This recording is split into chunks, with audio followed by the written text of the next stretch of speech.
Hello, gamers. Oh, shush. Welcome back to another amazing live stream by yours truly. How are we? How are we? Today we are playing some more Katawa Shoujo. It's been a little bit since the last time we played, but we're here. We're here together to, I don't remember what we were doing before, but I guess it doesn't really matter. But we're here to do it, whatever it is. So, yippee! Oops. Oh, I messed with my shit. Hold on. Hold on. There we go.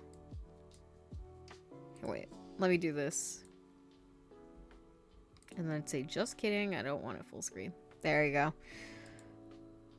Alright, let me switch over. And also let me pause this and give you this instead. Okay, there we go. There we go. Return. See, at least, like, this game has where you can control the music and, like, the SFX. Sound effects. Load. I guess we're here at Cold War. I guess. Load. Okay. What we were doing before, I honestly don't remember. And we do it so well, too. I'm the first person in class today, although I think I'm a little too early. Then again, sitting alone here for 20 minutes sure beats having to suffer that time with Kenji. That's actually real. Oh, yeah. We were having, like, the world's worst conversation with Kenji in which, like, he asked to, in quotes, borrow money from me that we know he will never give back. But, so yeah, it actually does beat sitting with Kenji. This, the combination of fatigue, frustration, and boredom starts to make me feel very tired. Yeah, the shower scene. Here, let me take a sip of my drink and then we'll really get started.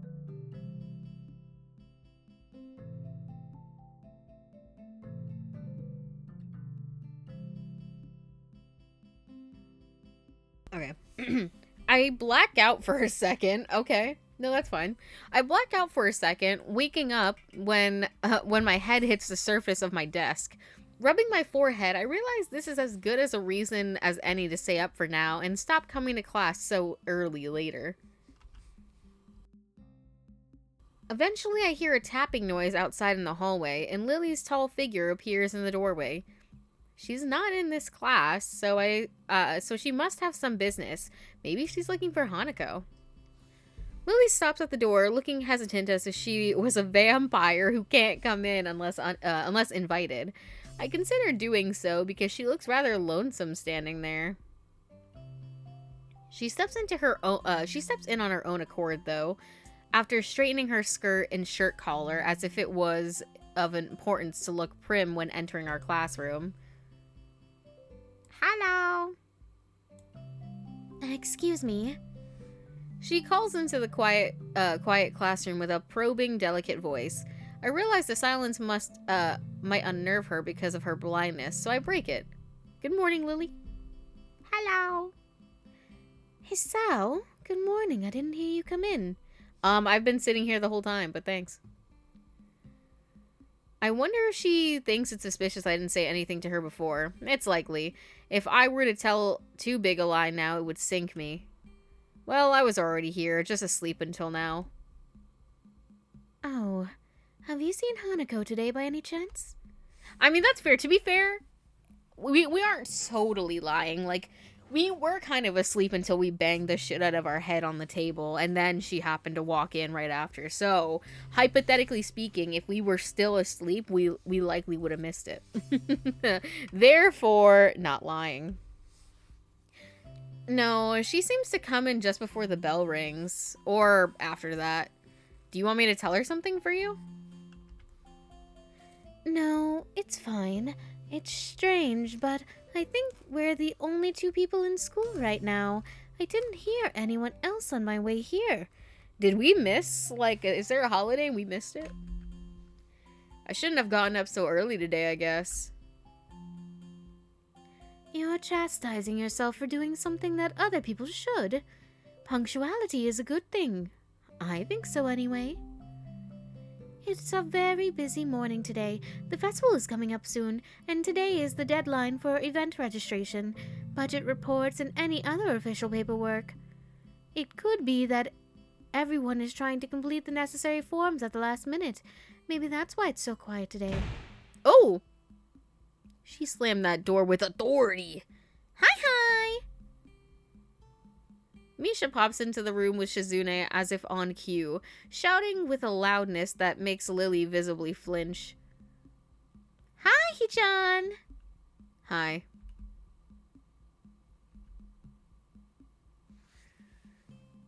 Look, it's the class representative. Hello!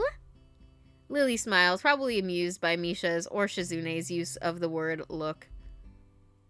Good morning.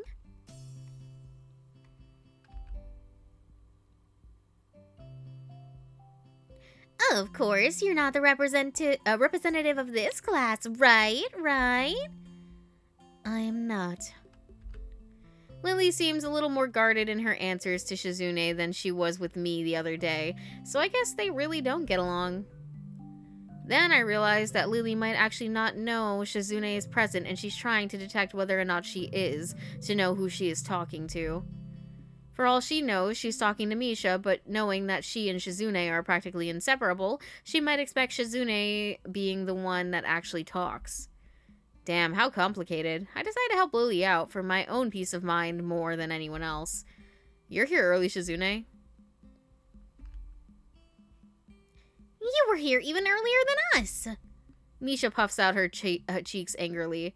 Why is she angry? Does she feel emotions on Shizune's behalf too? It's not that weird, though, that Shizune didn't like my little comment. It's true, I was here earlier than them, so me saying something like that could definitely be misinterpreted as anything. Especially to Shizune, who doesn't have the benefit of hearing tone to gauge intent. Before I can start weighing whether or not I should apologize, Shizune has already moved on.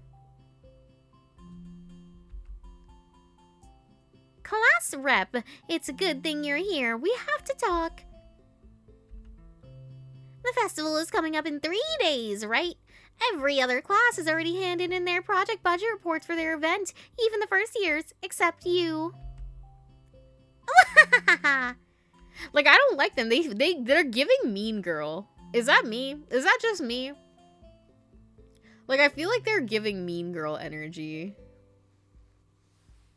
Like, you people think you're so better. That's why, like, I feel like I was thinking about it, and I was like, I think the reason I don't like Shizune is she comes off, like, mad cocky, and that pisses me off.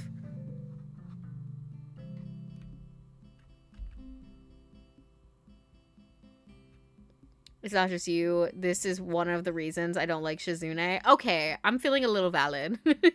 Thank you. Yeah, like, I don't know, like, they're just giving, like, little mean girl, like, cocky, like, thinking their shit don't stink, thinking they better than everybody else.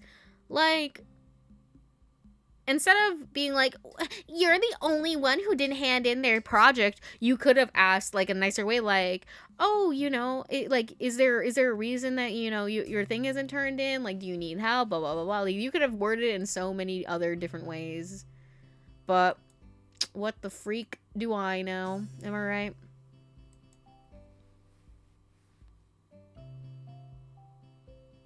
I had to force myself to do her route. It's not Misha. Misha just follows Shizune. Shizune is the ringleader. True. But, like, you know, Misha could be like, Shizune, you shouldn't say it like that. Like, she could be stopping her. Or, like, you know, making her be a little nicer. But she's just letting it happen. She's giving into that bystander effect. There is still time to hand it in, isn't there?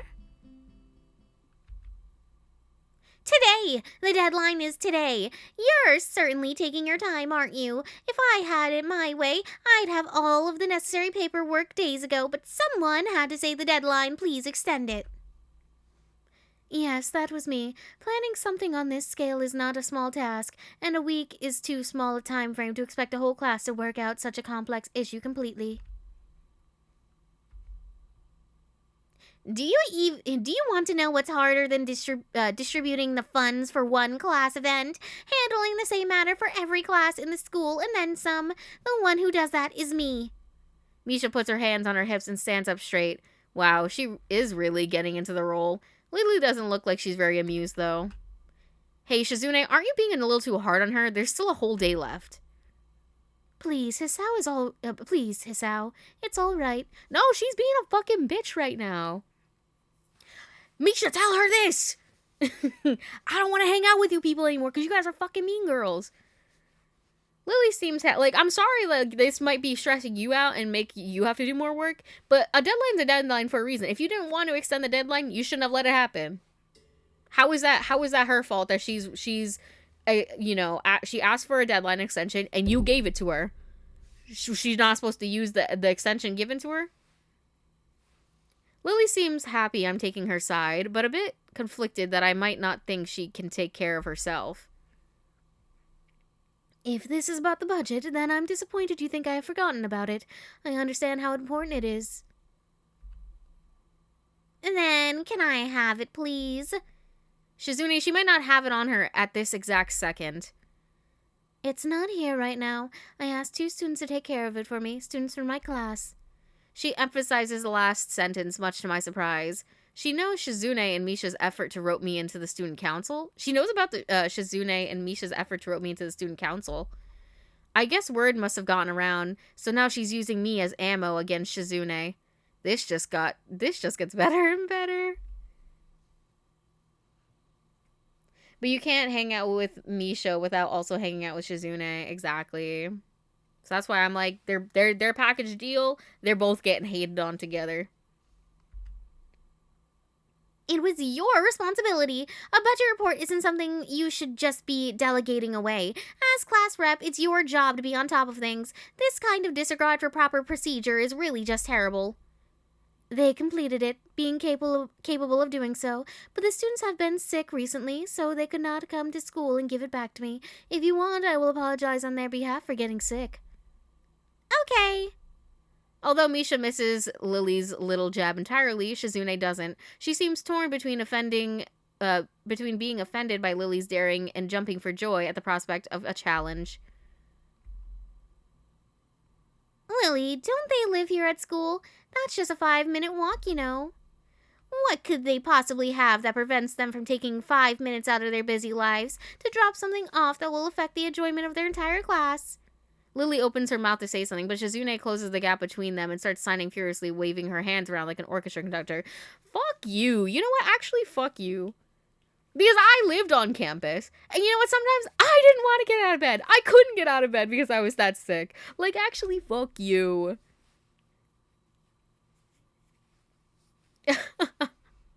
Pissing me off, bro. They should let me speak right now because I'm about to be mean as hell. You saw what I did to Shiloh? You saw what I did to that kid Jeremy? I was about to punch the shit out of him. I'm actually about to do it. They're gonna have me arrested. Misha tries her best to convey the same passion, but can't seem to lose her normal, cheerful tone. The result is interesting and somewhat surreal. And what's with that attitude? I said that it's not anything you should be delegating away. Are you the class representative or aren't you? Tell me the names of those 2 students. They should have your job if you can't even handle something this simple yourself. 1 form isn't the full extent of what I'm supposed to take care of. Lily's tone is growing slightly impatient, but she's doing a good job of not letting Shizune see how unsettled she's becoming. She's playing her cards close to her chest.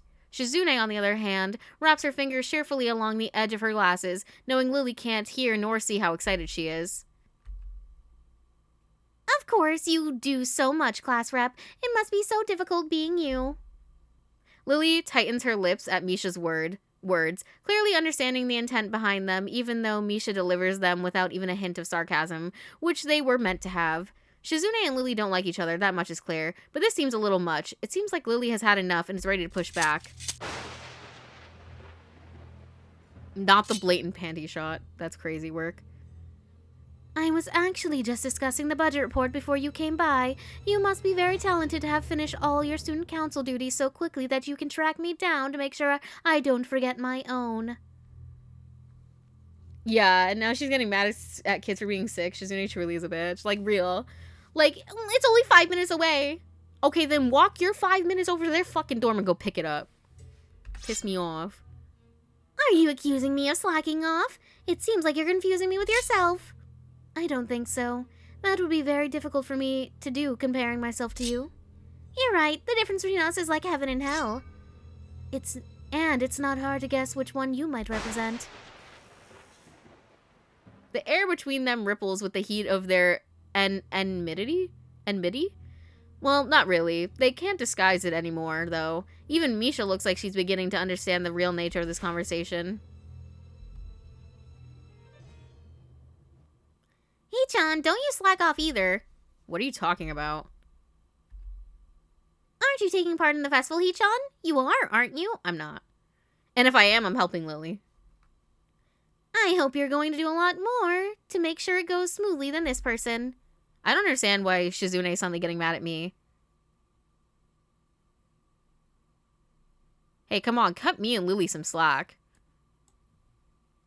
Hey, I'm the new guy, remember? It's not like I could have done much even if I wanted. That's right. You shouldn't expect a transfer student to jump into it on his first week.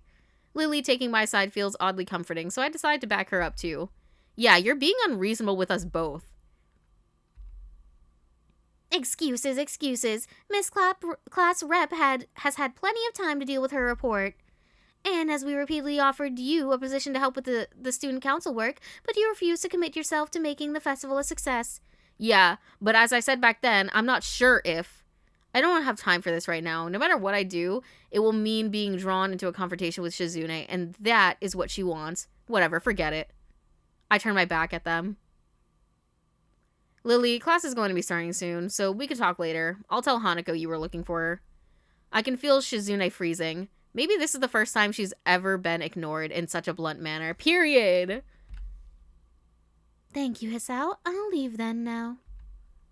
She gives me the sweetest smile I've seen all week and turns on her heels to make her exit.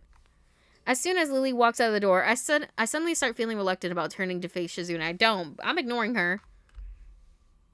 I can feel her eyes burning into my back, and I can't bring myself to look at her. She must be furious. Good. I keep expecting Misha to say something to alleviate the tension, but it really is wanting too much. In the end, I go back to my seat and listen to the sound of Shizune's footsteps as she marches out of the classroom. She doesn't return until a few minutes before class. Good, I hope she's mad. Stay mad, ho's mad. Hanako doesn't come to the morning class at all, leaving her seat looking empty and lonely in the back of the classroom. I have to tell her that Lily was looking for her if I see her later. After the events of this morning, class is pretty boring in comparison. I turn the pages of my textbook lazily. I have a bit of catching up to do, despite trying to keep up with my studies at the hospital, but I'm not feeling that enthusiastic about it. The clock at the front of the room sounds unbearably loud. The teacher hasn't said anything in over 7 minutes, instead opening to cover the board in rows and rows of equations taken directly from our book. The rhythmic clashing of chalk on blackboard seems to synchronize perfectly with the ticking of the clock. Dude, it's like the intro of High School Musical 2 when they're all like, summer, summer, summer, and the clock's ticking and shit. You know what I'm talking about?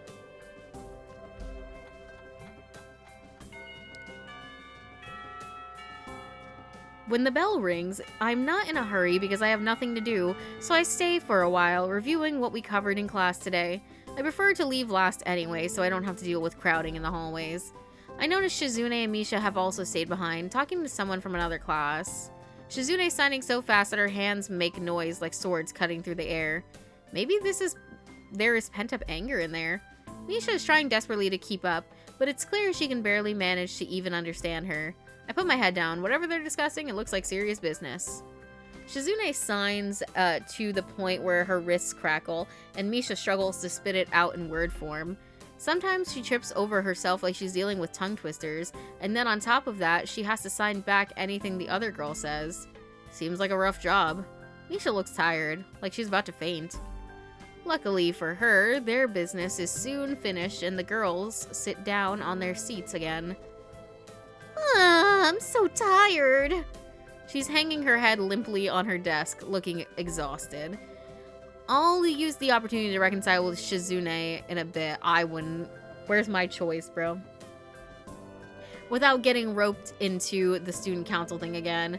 No, I suspect that door is now closed for me. I didn't want to be in that fuck-ass club anyways. Festival preparations must be tough for you.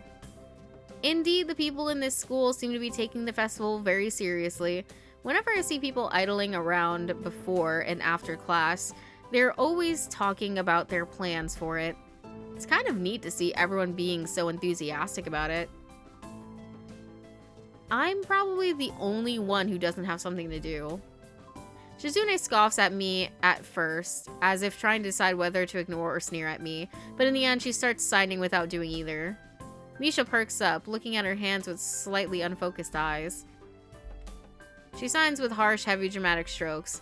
Misha translates her signing to speech for me. She does it so well, it's almost like Shizune is actually speaking, transmitting her thoughts directly through Misha. She must have practiced it vigorously. Well, of course, we're in the student council, you know, so we're pretty busy. It's an important duty of ours to ensure the success of the festival with all our strength. We would shame ourselves in front of the past student council generations if the festivals were a fail. That's why there must be no flaws, I think that was encumbrances? No, nothing that might make the festival feel short of perfect. Shizune's passionate speech and Misha's enacting are really oddly fitting of them. Honestly, they should just fucking go and date each other. Also, hello, Hydro. Oh, hello. I look over my shoulder and see Hanako peering timidly into the classroom, most of her body hidden behind the door. Hey, playing delinquent again? Hanako blushes hard at Misha's straightforward jab, even if it was only a jest. I want to scream. I want to scream and holler. Like, for a school with people with disabilities and whatnot, maybe you guys should be a little bit more fucking kind. Like, who wants anybody said to that? Like, who would want anybody to have that said to them? Whether or not they're always absent or whatever the fuck. Like, you don't know the reason why they're absent, okay? Ooh, Shizune, don't piss me off right now. Shizune stares at her probingly, causing Hanako to look down and start backing away to the point where only her fingers can be seen wrapped nervously around the edge of the door. Maybe she is showing her dislike of Hanako by association of her dislike of Lily. It appears so, and Hanako probably knows it as well. What is it, Hanako? Has Lily been here? Sorry, haven't seen Sato. She, came by in the morning, though. Hanako keeps looking uneasily at Shizune, who stares back at her with her usual studying gaze. What is she trying to do? Of course Shizune isn't going to look away, and she is intimidating enough as is, so I can only imagine how terrified Hanako would be. It's a little uncomfortable watching Hanako's reaction to Shizune's normal behavior. This is what happens when two people of two different extremes meet, it seems. Do you know where she is? If she has any sense in her head, she's probably in her classroom working on their festival project, but who knows where that woman is loitering at. They're like so fucking mean. You need to find her? She was looking for you in the morning, but I guess you have missed each other. She waits a little without answering the simple question, looking awful like she's not sure if it's proper to speak such a question. Yeah. I can come with you, if it's okay. Hanako nods fractionally, still on guard, her shoulders stiff like wood. I get the feeling that she might be more comfortable by herself after all, but it's too late to back off now. She has this really troubled expression that she seems to wear almost constantly. One that makes me constantly on guard myself. I wonder why. I think it's more that Misha doesn't even realize Shizune is being mean. Misha doesn't realize when she herself is saying mean things. Because when she was, like, playing delinquent, I don't think that was Shizune talking. I think that was Misha talking. Because he specifically, I don't know. I think that was her saying that. Because I don't think Shizune would say that. Like, she says a lot of fuck-ass shit, but, like, I feel like she would have worded it differently. She would have been like, it's not acceptable to blah, blah, blah, blah, blah. And you could tell she was just staring. Like, if that was Shizune talking, she would have said mad more shit. I I kind of understand why she always seems to be so wary, or maybe like why there could be a person like her. But I still have no idea how to act around such a person. It's dinner time soon. Were you planning to eat with Lily? She nods slightly. She must have been trying to get in the cafeteria. Well, there's something of a dinner crowd, just like the cafeteria is crowded during lunch. It's not as bad because dinner time is longer than lunch hour, but I can understand why Hanako could be discouraged from going in. I pick up my bag and we take our leave. Hanako skips a little to meet my initial pace, so I slow down to match her speed. It doesn't take long for us to be walking at a comfortable pace down the hallway. It almost feels like we're going for a stroll together, something that I can't say I've really done before with a girl. Hanako doesn't seem to be thinking the same thing, though. Even though we are walking at the same pace, she never comes within arm's reach of me. I guess she's still a little uncomfortable around me, given how shy she is. There doesn't seem to be much helping it, at least for now. By the time we arrive at the cafeteria, there's not much of a crowd there, but Lily is nowhere to be seen. Hanako's head sinks even lower than usual. Have you looked somewhere else already? Just at the library. I was reading. She does spend the classes she skips at the library. So not exactly a thorough search then. Well, if I had to guess, she'd be in her own class, like Shizune said, right? Right. With the slightest of nods, Hanako agrees with my reasoning. God, she's being so awkward. It's like It's like I need double layered silk gloves with padding to even begin interacting with her. Some small talk might help her become a bit more used to me. It isn't hard to tell that the silence between us is hovering on the edge of both of our minds. So, you and Lily usually hang out together after class, right? Yes. I'm not quite sure what I expected from her answer, nor why I even asked the question. That much was rather obvious, after all.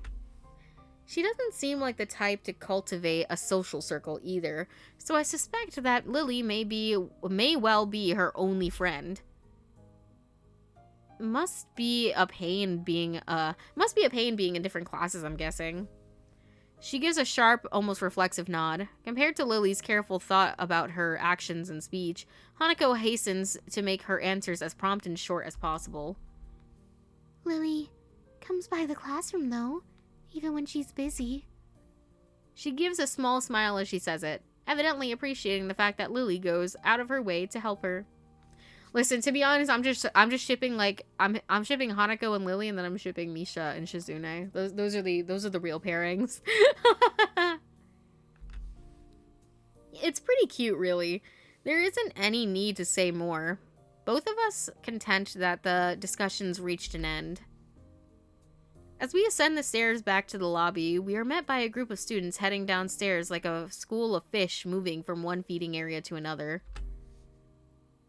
They seem to be keeping mostly to themselves, but before I can dodge her doing so, Hanako has moved around behind me. Hey, are you alright? Just keep going. The students pass us without as much as a second glance, and Hanako takes up position to my side again as we enter the building. Her momentary reprieve... Oh, from her... Sorry, I accidentally skipped that. Wait, is there a log? Okay, there is a text history, thank God.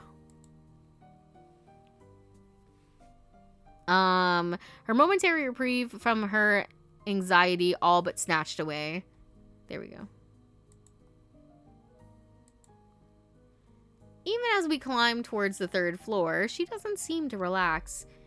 It isn't as if I've never known a shy person before, or even shy girls, but Hanako seems to be pretty far beyond what I'd call normal in her fear of other people.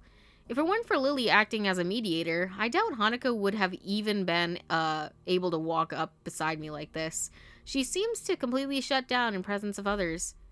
The rest of the walk up to Lily's classroom continues in strained silence. God. Let me take a drink. Let me take a drink of water because clearly I need it.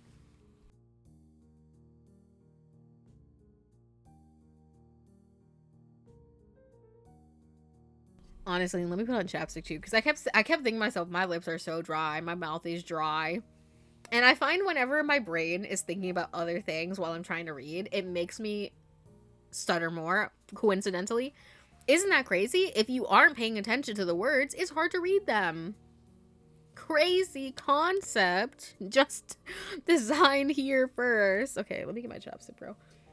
Because lips dry.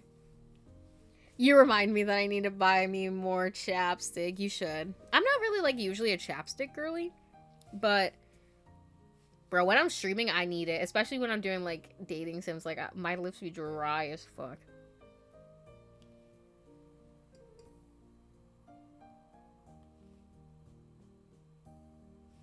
Okay. I use the Carmax lip balm. Honestly, I feel like I've never bought chapstick before. I just, like, receive chapstick. Like, either my mom will give me chapsticks, or, like, I get them other places. Like, the one that I'm using right now, it's, like, B1. And it's, like, really nice. It's, like, I'll probably end up keeping this container. Because it's, like, a little wooden container, like, on the outside. And it's very cute. And it's handmade, apparently. And I got this, like, in, a subscription box a while ago. And, like, this other chapstick that I have, my mom gave me. And then, like, I dropped it behind my desk. And now I can't grab it, so.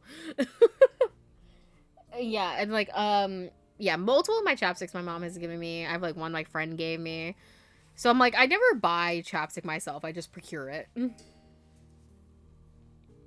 It's the only thing that lasts all day. See, I don't have a problem with reapplying, but I also end up taking my chapstick off a lot because I'll get tired of wearing it.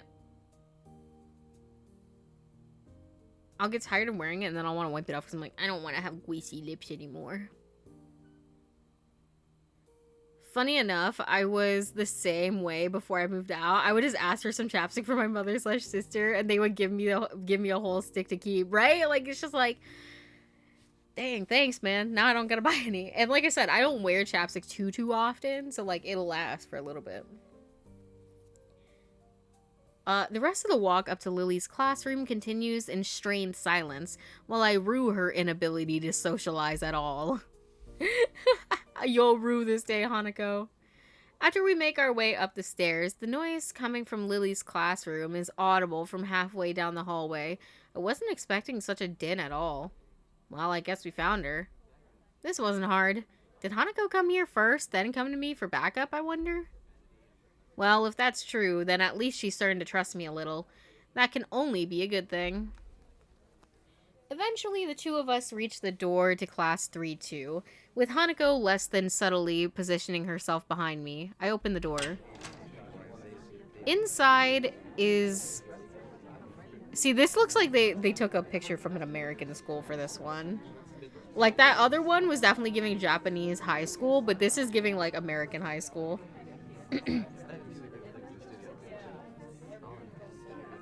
Why their classroom looks so much better? Well, I mean, I think they are the third years, so it makes sense. They get the better classrooms. The privilege of seniority. Also, I'm sorry if you hear my headphone wire banging against my mic arm. I can't help it.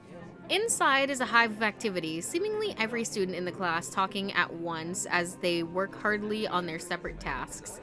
Going by the paint cans, decorations, and banners being made, it must be for the upcoming school festival. Is Lily a third year? I believe so. I think we're a second year. Because it said her class is 3-2, so... I guess my first priority should be finding Lily. Alright, where's your class rep? Dot dot dot. There. Yeah, I think she is a third year. I mean, well... Maybe not. Maybe this is like, they did say that they put all the blind kids in one class. So maybe this is a mixed age class. Finding her among the din is surprisingly easy, not the least because of her looks. With a couple of students gathered around her as she stands at the front of the class, she seems to be in charge of the preparations, or at least busy organizing them. See, Shizune was getting all mad, like, that's not just, like, work you delegate out. Like, no, it's like, I'm actually trusting my class and not just doing everything for them because I don't want them to have a say in it. Unlike some people, Shizune. That's what I would have said, but, you know, what the fuck do I know?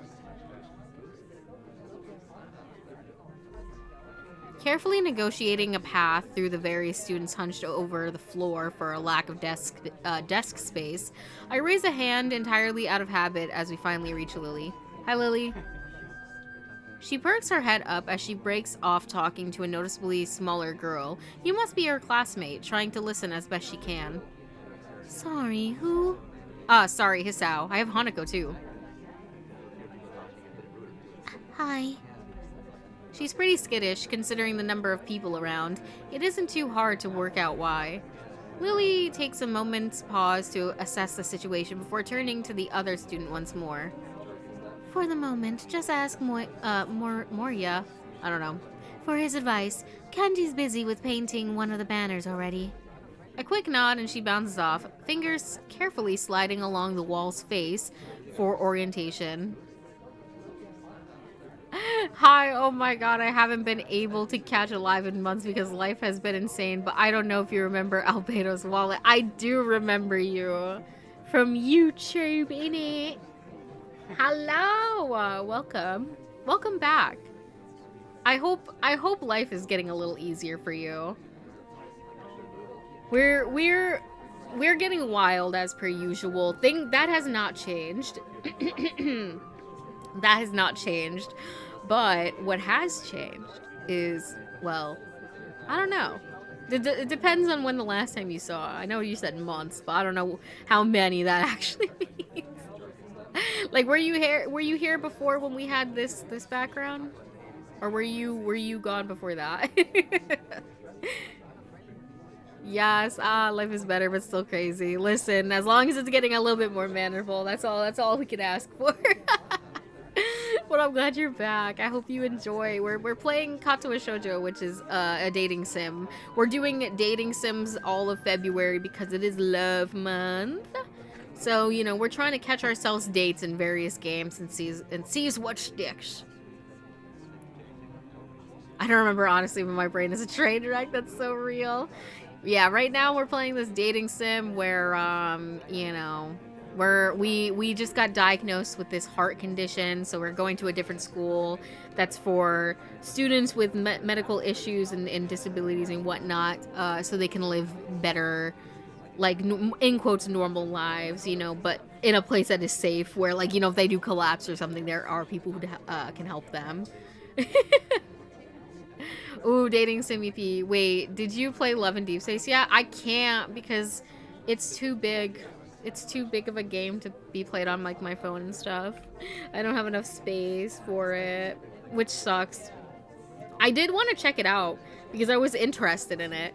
I was like, and especially because it kept being, like, hyped up on my For You page, and I was like, listen, I want to see what it's like. I didn't realize it was actual gameplay. I thought it was just like a weird, like, otome, like, dating sim game or something. I don't even know. Like, I was thinking like Mystic Messenger, which I liked Mystic Messenger, mind you, but yeah, I can't download it because it's like too big of a game. I was like, this is why they need to have a freaking computer port. I don't want to have to emulate it. I don't want to have to figure out how to emulate it. Literally, they were like, I guess, you know, get better shit or emulate it. And I was like, excuse me? Rude? You can play it on BlueStacks. I have no idea how to use that or what that is. I've never heard of it before. Damn, it's such a good game, honestly. I've been playing it since day one. No, I've heard a lot about it. And, like, you know, I've seen, like, out of context things that make me really, like, laugh.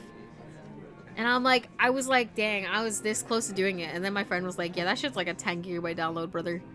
And I was like, huh? What?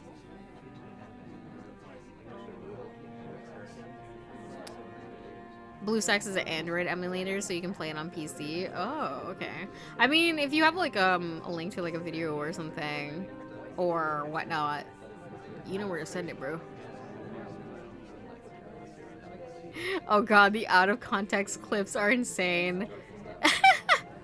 I was like, I don't know what's happening, but this guy's funny as fuck. I don't even know which one it was, and nor could I describe what they look like. I'd be like, you know, it's one of them. I'm like, the details escape me. But anyways, a quick nod and she bounces off, fingers carefully sliding along the wall's face for orientation. Wait, Kenji? That Kenji? Ah! I quickly turn about, leaning to the side to see past Hanako. Sure enough, in the corner of the room, Kenji's hunched over a sheet of cloth as he paints it, his eyes remaining only inches from the brush, reminding me of how close he had to be to make out my face when I met him. Sorry about that.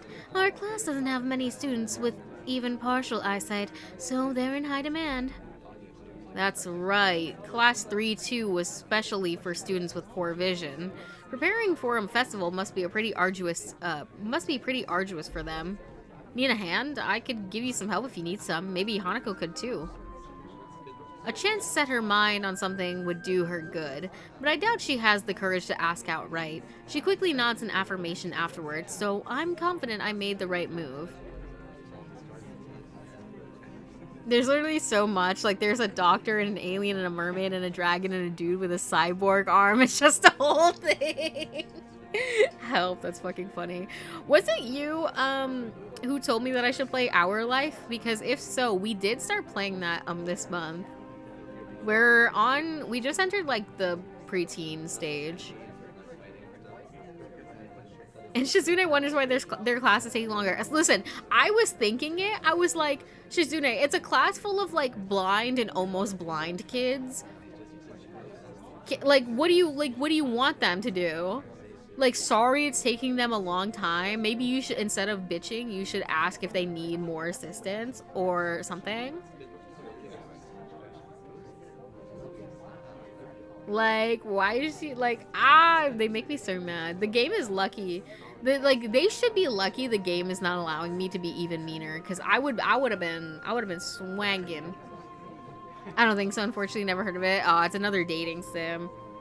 I can't remember who it was who told me I should for the first time. Because I remember, wait, did I write it down, or am I just tripping? Because somebody was like, oh yeah, it's a free game, you should try it. And I was like, okay, period. Let me see. I feel like I had oh yeah. I don't know. I guess I'm crazy. Crazy? I was crazy once. Lily gave a noticeable sigh of relief. Ah, that's good. This might actually get finished before everyone goes off to dinner now. Would you be able to help the person painting the main banner? It's a big task for him to do, but nobody else can help. Kenji? Sure. Exactly why they should add fighting game mechanics to dating sims. This is exactly why they should just make a PC port for the game. Like, why do they hate me so damn bad? I hiccuped. She seems surprised that I know him. I can't really blame her. I take it you've met. Listen, you were just gonna send me over to him, not like having not met him, and just like let him say some wild shit to me. You know what he's like, and you were just gonna let me go over there unprepared, Lily, bro. Our rooms in the dorm are right next to each other. Hard to miss each other, really. I wish. Bro, I'm re-downloading DVD, and I've been downloading for almost 2 hours, and I'm only at 41%. Bro, is it really worth it at that point? I'm really excited for the FNAF chapter that's gonna happen at some point this year. I'm assuming I think they said summer. She would just throw you off into the deep end. Classic Lily moment. Well, it's good to see you're getting friends so fast. Yeah, I wouldn't call us friends, but sure. Yeah, it's literally a huge aw game for no reason, bruh. Hello, Corv. 40, it's 47 gigabytes for that shit? Golly.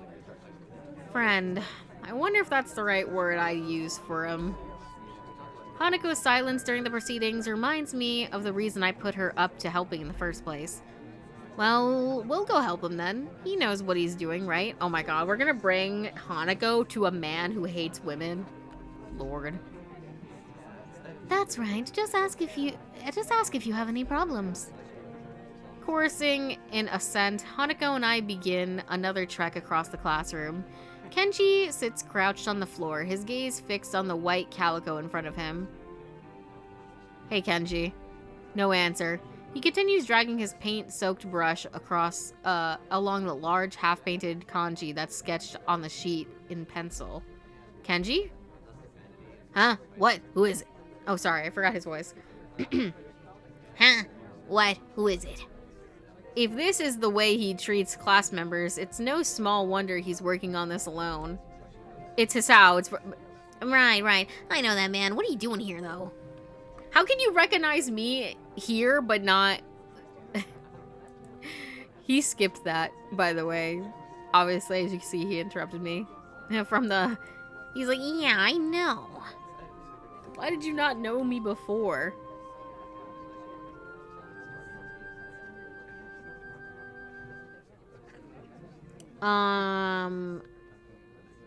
Literally, I generally got no clue what's taking up that much storage. It's like the 27 characters that, you can't have if you don't buy the DLC.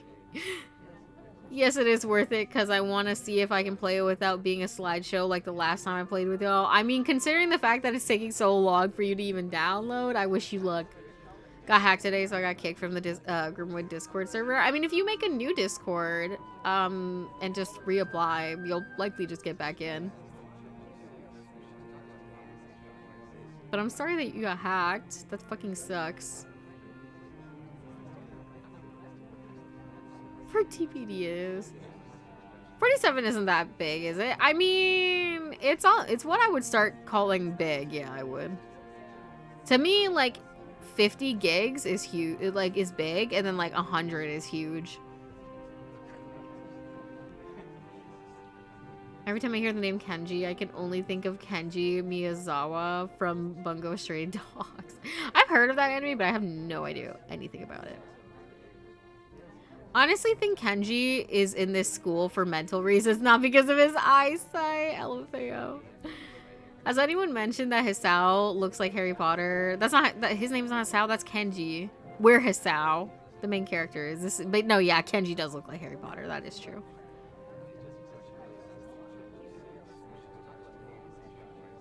But I got the account back, but can I join again, or do I need to reapply? If your account is all good, you should just be able to, you might need to reapply again just to get the roles and stuff, but you should be all good once you do that. Yeah. DVD Mobile is basically a different game. No, it is a different game. It really is. It's also basically a gacha game. I think they might be shutting that down soon, though. No, you're good, Hydro. You're good. Right. I know that man. What are you doing here, though? His dismissive attitude annoys me. He must be the type to get really focused on his work, hating to be disturbed by anyone until he's done, I suppose. While we talk, the sound of Hanako's footsteps as she walks out from behind me reminds me that she's still here.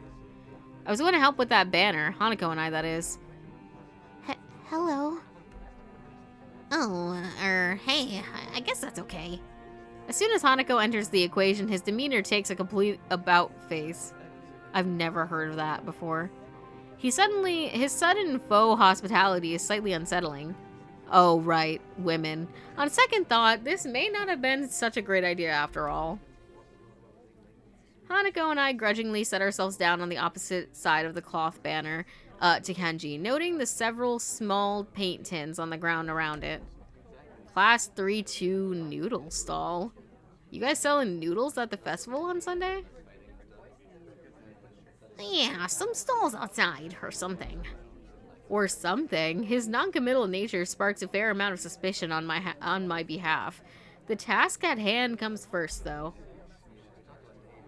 So, how do you want to split this? We do the borders while you do the text, or do you want to switch and do the borders? Text is mine. You do borders. He has surprisingly strong feelings on the topic. As I reach over to grab a brush, I notice Hanako's already debating between colors to use. By the time I've put brush to cloth, she's already started a delicate pattern. Looks like my idea of taking her mind off everyone around her worked.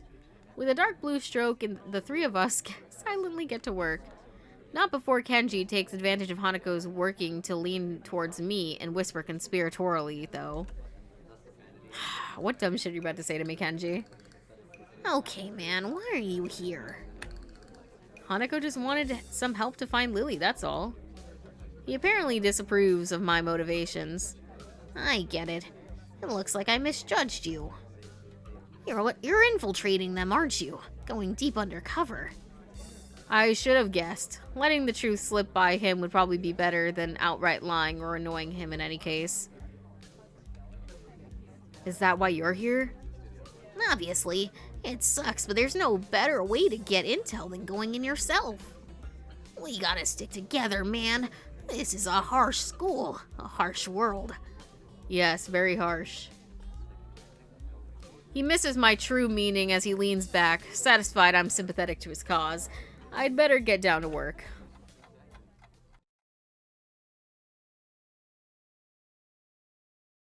Finished. Oh my god, it's so good. It's about a detective agency with supernatural abilities, and the characters are named after authors. I mean, that does sound up my alley. It does. It took 2 hours to hit 47%, and then I got a ping saying DVD finished downloading. Listen, it was just a big chunk that I had to get through, and then the rest was easy stuff. Don't worry. This is Katawa Shoujo. Sorry, they don't have it on Twitch, so I can't be on the category. But I should have put it in the title. Mabi. Finished. Looks like I am too. Good job. The two of us connect the lines the two of us connect up the lines of our patterns, mine being as close a copy as I could manage of hers. Listen, you know, the fact that I even tried should mean a lot. With a grunt, I lever myself up from the floor and look around. Aside from Hanako and myself, there's only Kenji left finishing off the sign, as well as Lily and a couple of students talking among themselves in the classroom. Amongst us. Looking at my watch is no surprise. It's getting pretty late. Need a hand? I offer a hand to Hanako, which she uses to get herself up. As she does, I can't help but glance at her wrist. If her scars extend even to there, just how much of her body was burned. I felt a pang of guilt about it, however, as she quickly covered her wrist with her other hand. Looks good, doesn't it? She looked surprised for a moment before noticing I meant the banner. It does, I guess.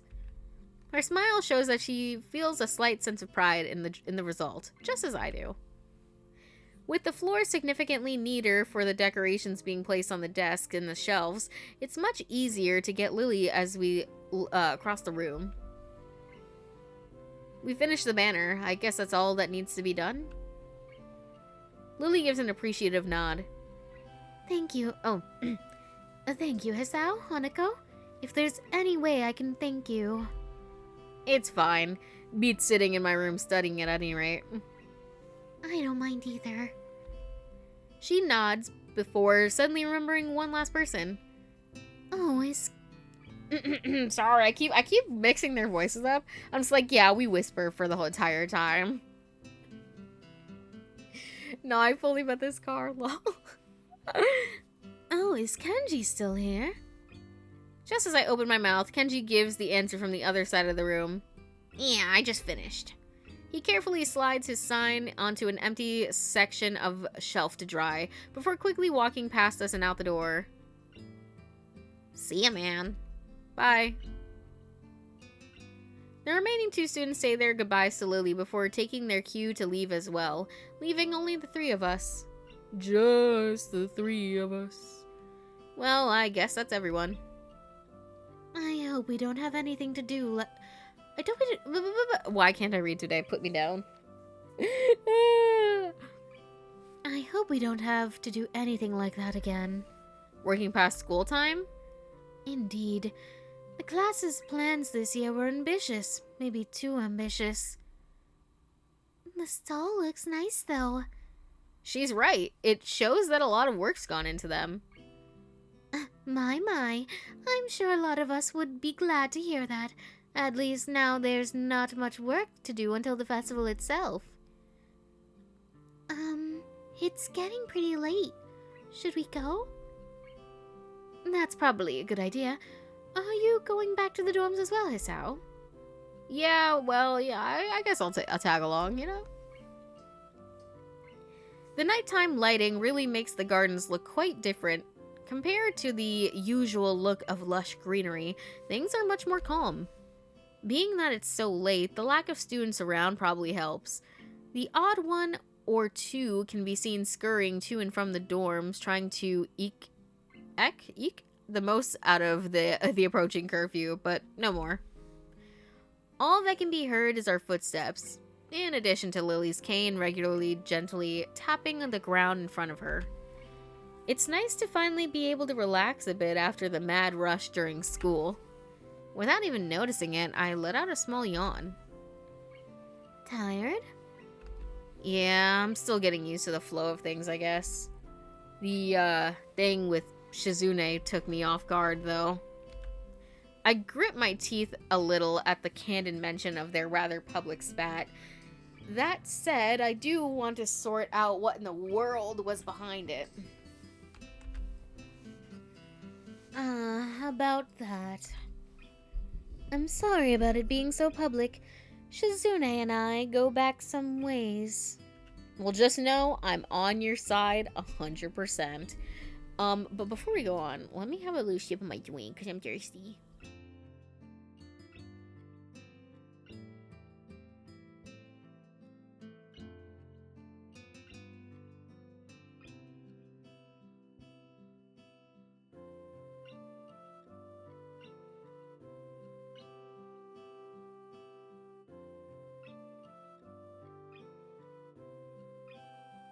Speaking of Bungo Stray Dogs, I feel like you'd like either Osamu, Dazai, or Edgar Allan Poe. They're one of my two favorite characters. I love the out of contextness because it sounds so fucking funny. Like it almost sounds normal, and then you realize you're talking about an anime.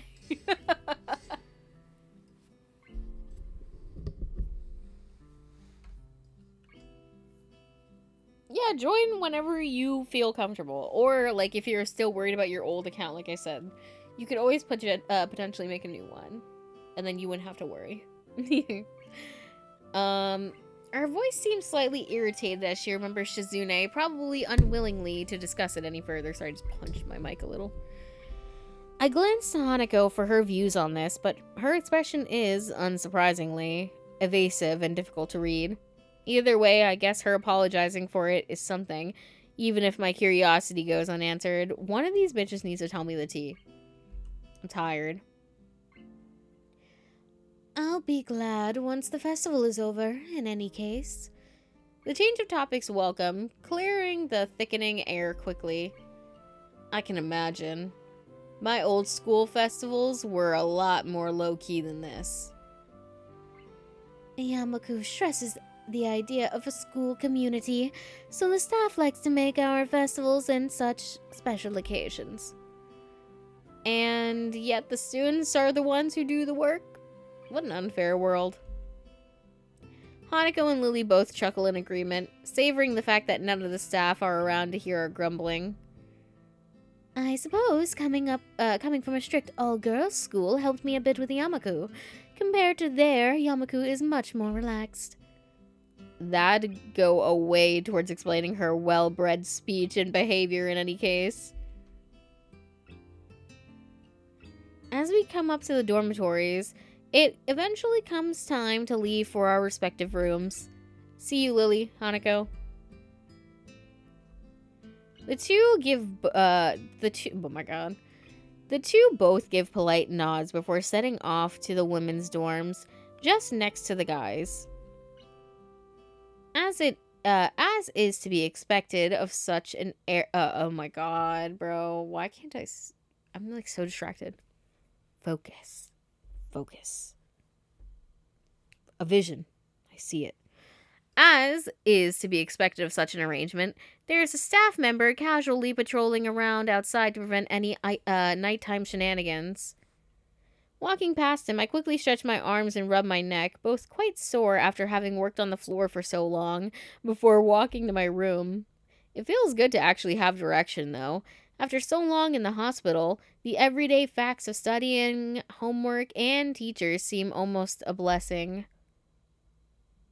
I guess if things continue like this, my time at Yamaku might turn out okay.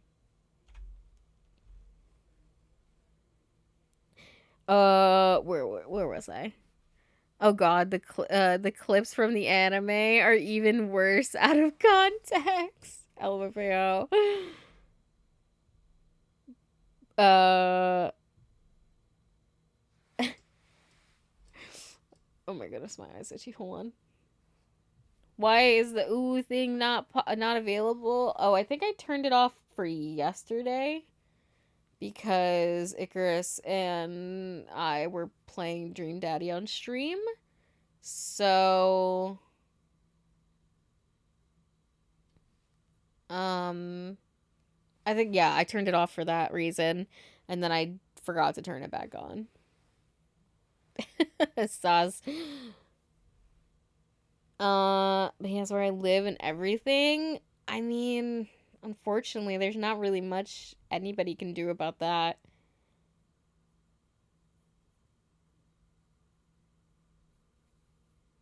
Yeah, you could try to do what Lee said. Try to like contact some sort of law enforcement. That's the only thing I can think of.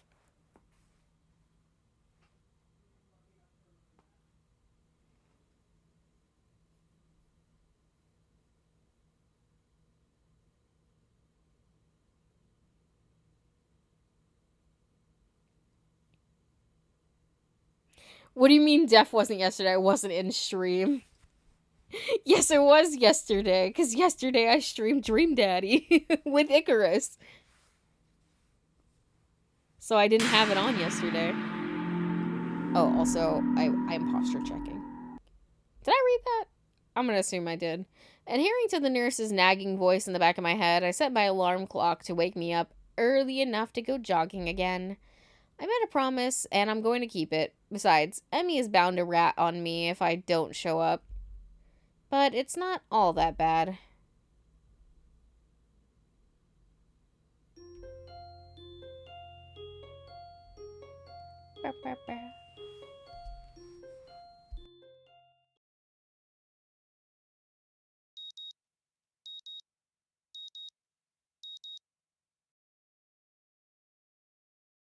Another day done.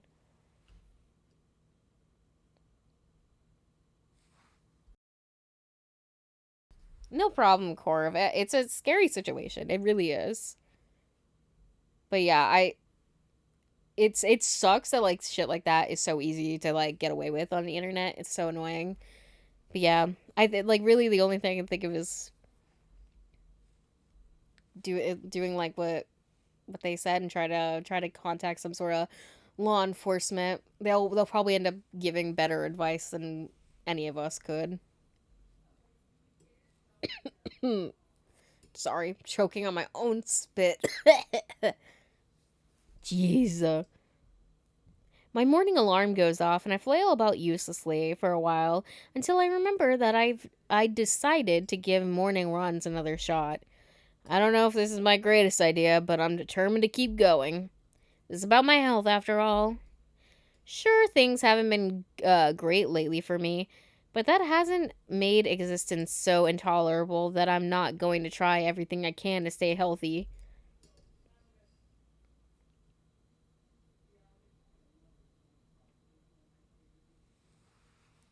Oh, I was in stream. Oh, yeah, well, I figured if you said you weren't there.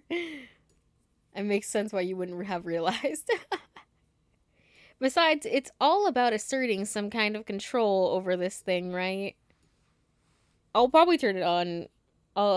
Remind me, and I'll turn it on after this stream. Besides, it's all about asserting some kind of control over this thing, right? Yeah. If I can manage that, well, I can manage anything. At least, that's what I keep telling myself.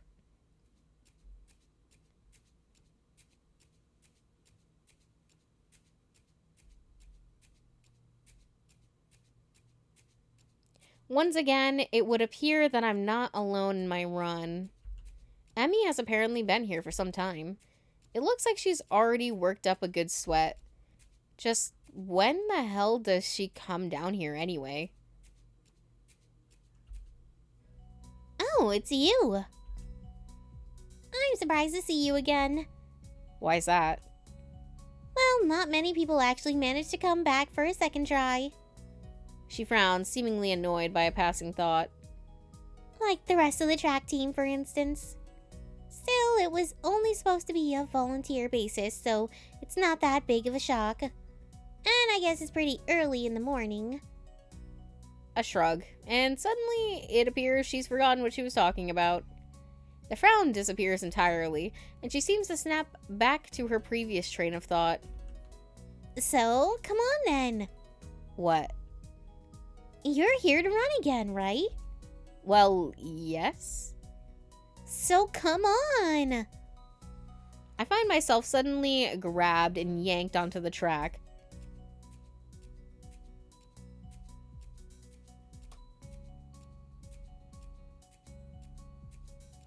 Things seem to be on mirroring yesterday's stream. That is, I seem to be struggling while Emmy moves with an effortlessness that I can find enviable. Lol. Enviable. It's incredibly bothersome to be so easily worn out. I know I should be patient, work towards things gradually, but it's difficult to stay positive about this. We round the track and start on our second lap. Emmy seems to have grown impatient keeping pace with me and begins to pull away. This is where I gave out yesterday. Will I be able to do more? Well, we're not going for Emmy, so I'm gonna take it easy. So we're not trying to keep up with her. I let Emmy go with her own pace. She doesn't show mercy, pulling half a lap ahead of me in an instant. I don't blame her. I mean, it's not as if I'm really putting up any sort of real fight out here, is it? Instead, I'm just running at a steady pace, which is what I should be doing, right? There's no need to go pushing my limits at this stage for the game. God, is this even worth it? As we finish up the second lap, I break off again. Emmy keeps going. It almost seems to me that she's disappointed. Well, that's stupid. I don't have anything to prove to her. Come to think of it, I've got nothing to prove to myself either. I'm just fine the way I am. And what I'm not is a runner. This is probably a bad idea. Maybe there's something else I can do instead of this. Getting up this early sucks anyway. There's got to be some other way to keep healthy. Walking, maybe. Nice afternoon walks. Yeah, that sounds good. Running isn't for me. I wave to Emmy and head back to my room. I'll think of something else later.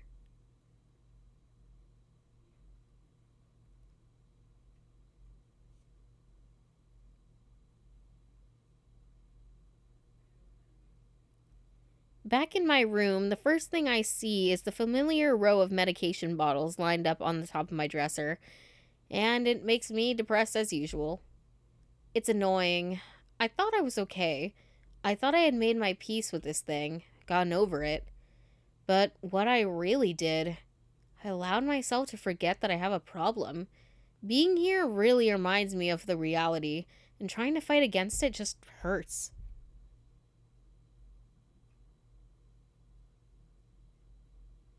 Reflecting on it is only going to do so much. I've done this before, for months.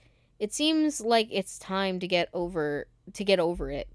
If I allow myself to if I allow myself to forget that my life is definitely not going to be as long as those of others, I won't get anywhere. My life may be different from others, but it is a life in progress. That is how I'll rationalize it. I downed the usual handful of pills, trying to push the sudden dreary feeling out of my head. Then I prepared to head out to class early as usual.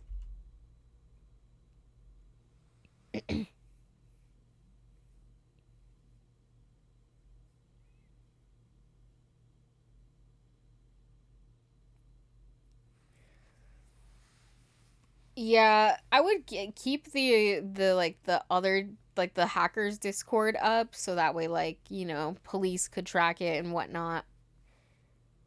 And yeah, that's okay to be scared of random links. You don't have to click that link specifically. You can look up your own information or like I said, just go straight to them, like the police, and they can give you guaranteed safe sites to go on. As I step into the hallways, I notice Kenji coming around the hallway corner, stealthily making his way over to his own room with a large bag. As he sneaks past me, soundlessly like a ninja hiding in plain sight, I call out to him, "Hey." He jumps a bit at the sound of my voice. "Oh, hey man. I didn't notice you there. I'm really tired." I think it's more like he didn't see me, but that's not the issue. "Where have you been this early? Shopping?" No, I wasn't shopping. Sometimes I have to visit the math teacher. Yeah. I figured it would be a good idea to find out when the next exam is, since he tells you in advance if you want. So then, what's in the bag? I thought I'd go shopping while I was outside. I need supplies to continue the fight against the fast feminist conspiracy. Okay. I thought you didn't go outside. I wear a hat now. I decide not to point out that he is not wearing a hat. An awkward silence settles between us, and then Kenji breaks it by pushing his door open slowly, releasing a creaking sound into the air that only makes the moment seem more awkward. He sets the bag down inside the room and then closes the door. "I'm surprised you went out of your way to find out a test date. Trying to take advantage of an opportunity to study is pretty diligent." I never study. Oh. I just wanted to know when the next test day was. I'm still going to take it, duh. I need to know so I know what day I can't afford to skip class. He usually sends out updates on that crap by phone, but I had to step out and check up on it.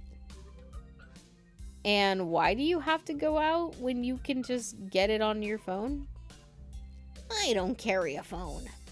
What do you mean you don't carry a phone? You mean you just leave it at home? Nah, I don't use phones. I don't have phones. I have no phone. Why don't you have a phone? How can you not have a phone? No phone at all? No phone? I just don't like phones. Actually, I'm kind of scared of them. I don't know why. I think it's some kind of repressed trauma. But basically, when I hear a phone, I get nervous. It's my darkest secret. I have two theories on it. Either I have some fear of receiving some undefined, ominous, life-altering doom call, or I was beaten with a phone in the past. Beaten so badly I can't remember it. Beaten in the head. Well, where else could I get beaten with a phone that would make me unable to remember it? The ass? Unexpectedly logical, for once. I feel very depressed now, sensing this conversation is more or less over. Kenji opens his door again and prepares to head inside. Alright, Kenji, I'll see you later, brother. Yeah, he needs to stop feeding into him. He's never gonna leave him alone. He's gonna be like, bro, he's gonna think we're bros, and we're not bros. He's just some guy I know who bothers me. He keeps bothering me and bothering me.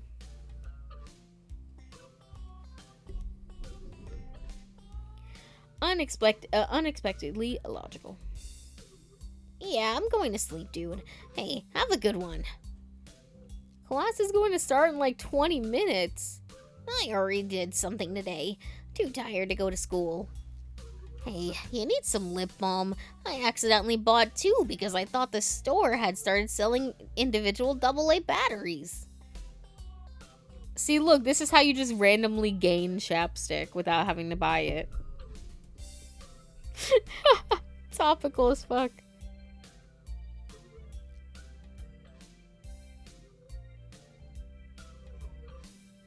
Thanks, but no thanks.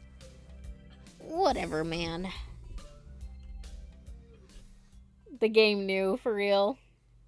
He swiftly enters his lair, finally letting me go to class. For a change, I'm not among the first ones to come to morning class. Instead, almost everyone else seems to be here already. I recognize most of my class by their faces by now, though the names escape me still. The class goes by lazily. I think I'm starting to get into the rhythm of school. 100%, man. I say stretching. I have even stopped worrying about taking notes and being overly attentive. The first days, I was pretty high-strung in class. Moto finishes his lecture about electricity early, but continues without a pause about the festival. So, as you know, the festival is on the day after tomorrow. I hope everyone's projects are going to be successful this year. Hey. Have a good time, baby, thanks. Have a good time, but also come Sunday, please keep the meaning of this festival in your minds. Games and fried food. Everyone bursts out in laughter, and so do I. And then everybody laughed. Yes, thank you, Mikado. But what I meant was... The remainder of his sentence is buried beneath the ring of the lunch bells, and everyone starts packing their things. Mucho deliberates for a moment, but since almost nobody seems to pay attention anymore, he gives up and sits down. He's just so real.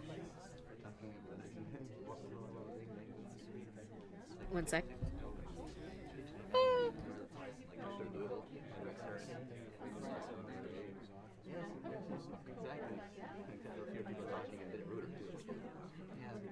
Sorry, I had to adjust my sitting style as per usual. It's crowded in the hallway, or as crowded as hallways in this school probably get. So most of the students seem to be heading down for the cafeteria. Hey, Sao! I'm going to make you a one-time only super extra special lunch offer. Emmy's homemade lunchboxes, and the privilege of enjoying them in private with 2 bombshell beauties. Her overly flirtatious sales pitch echoes in the hallway, a remarkable feat since it's full of people. Emmy strikes a very confident-looking pose as an attempt to one-up her own ridiculousness, puffing out her chest and making a V for victory sign with her hand. Sounds delicious. To what do I owe this honor of being invited?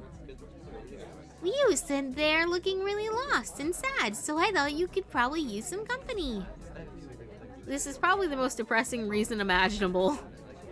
So, how about it? You're probably really lonely and would eat that awful cafeteria food all alone otherwise. I'm kidding. Sure, I'll have your lunch offer with pleasure. Let's go to the roof. The roof? Why the roof? Because that's where we eat lunch. And if I don't get up there, then she'll probably wander off, and then I just know she'll go hungry because she never packs lunch for herself. Who will? Come with me.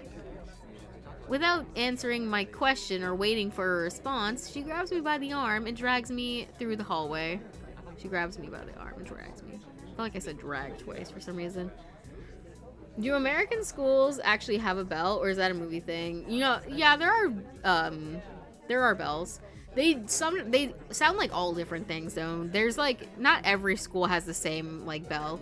Like this one I think sounded very like traditional like bell. But my high school one was like I couldn't even describe the noise to you. But it was not like a ringing like a bell. But they do have like things that alert you when the period is over. I mean, because most high schools have like 5 to 7 periods in a day, depending on like what kind of school you go to. I attempt to make conversation on the way. Why do you have an extra lunch? Oh, sorry. Why do you have an extra lunch? Emmy smiles guiltily. Actually, it's yesterday's lunch. I slipped in a run at lunch and forgot to eat it. Huh. The stairway to the roof is a little dilapidated, but it's clearly been used recently. At the top of the stairs is a door, complete with missing padlock. I wonder who the intrepid individual was that removed the lock. Emmy shoved the door open and steps beaming into the sunlight. Suddenly, a tall, dark stranger appears out of nowhere, standing imposingly in front of us. Both of us. Emmy flinches back, almost falling back down the stairs. Eek! Hello. Yipes, you scared me, Rin. Wait, isn't she... Hello. Noticing that Rin is speaking to me, Emmy looks curiously at me. You two know each other? I look confusedly at Emmy. She's that friend of yours? Rin has turned her gaze towards the clouds drifting above the school. I didn't know you knew this person, Emmy. The awkward silence lasts only for a few seconds till Emmy lets out a tiny giggle, shrugging the coincidence off. I invited us out for lunch. If you know him, that's just better. Oh, does this mean I don't get food? Or did you invite him for lunch without the lunch? Neither. I have food for 3. Nice thinking. They walk to the other end of the roof while I stay at the clock tower for a while, taking in the atmosphere. There is nobody else but us here. I guess the roof is not as popular as in other schools. A few rundown benches and tables are scattered around the edges, perhaps in an attempt to make the rooftop look less desolate. The small pebbles covering the roof rattle beneath our feet. I peek through the chain link fence to take a look at the school's grounds and beyond. Gotcha. I low-key wish we had bells here too, because otherwise the teachers always end up rambling for too long.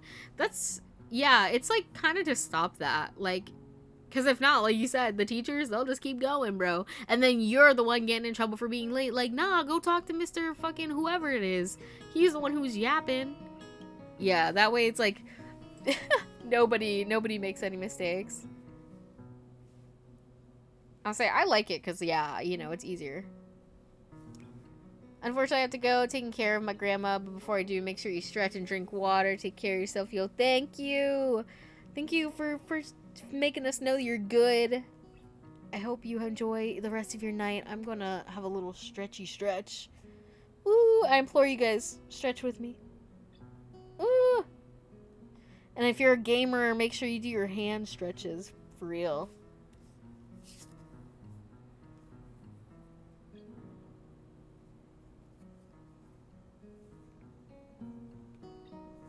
But the teachers always say I release you from class, not the bell. See, me, I'm like, bro, that bell rings, I'm out, bro. Because you can go talk to my teacher. If I'm late, that's on you, Pookie Bear. Students are strolling in pairs and groups around the quadrangle and... The quadrangle? And at the cafeteria. A few delivery trucks are driving past the school towards the convenience store nearby. Somewhere, a watchdog barks at a passerby. Almost when I look towards the town center, the small town feel strikes me very strongly, almost palpably.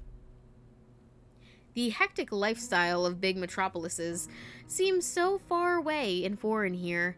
Nobody has to run to catch the bus like their life depends on it, or get their senses overloaded by the neon lights and traffic jams.